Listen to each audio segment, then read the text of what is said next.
So substantial trade has gone down, so I've got the whole board done up like this because it is substantial. The Tampa Bay Lightning trying to get out of cap hell. The Ottawa Senators willing to help out for a price. Now they helped out Arizona, right? They pick up Derek Stepan. The idea that, hey, we're improving our depth.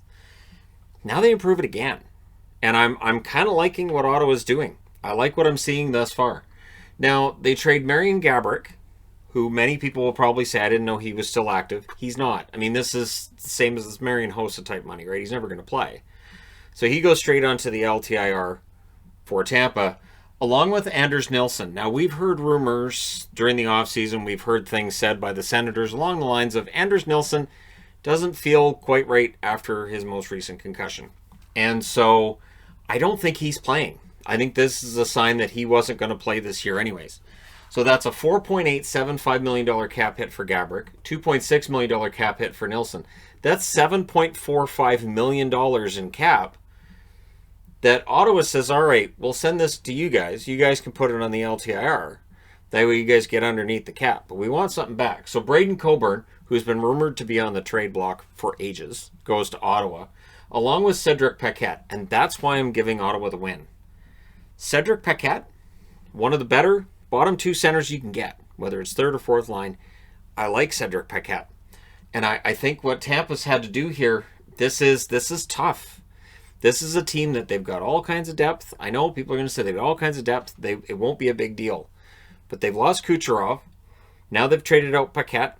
They're losing players in order to stay under the cap. This is kind of how the cap is designed to work, right? Where teams get punished basically for having and developing really good players. And there's talk about, we should go to a luxury tax system and they shouldn't have a hard cap. But we just extended the CBA for another, 5 years? So, yeah, the hard cap is here to stay, at least for now. The Ottawa Senators also get a 2022 second, which is Tampa's, because everybody loses their mind over whose draft pick is whose. Even though this year you're not playing against anybody outside your own division. So that's going to change things, and I can't wait for the next draft lottery when there's at least two teams in the draft lottery that people say, if it wasn't for this stupid 2020-2021 season, if it wasn't for the stupid setup where they only played teams in their own division, they'd be in the playoffs, and my team would be in the lottery. This is all rigged. Can't wait for it. It's going to be great. So that Tampa Bay draft pick now belongs to Ottawa. That makes up for the draft pick they traded to Arizona earlier.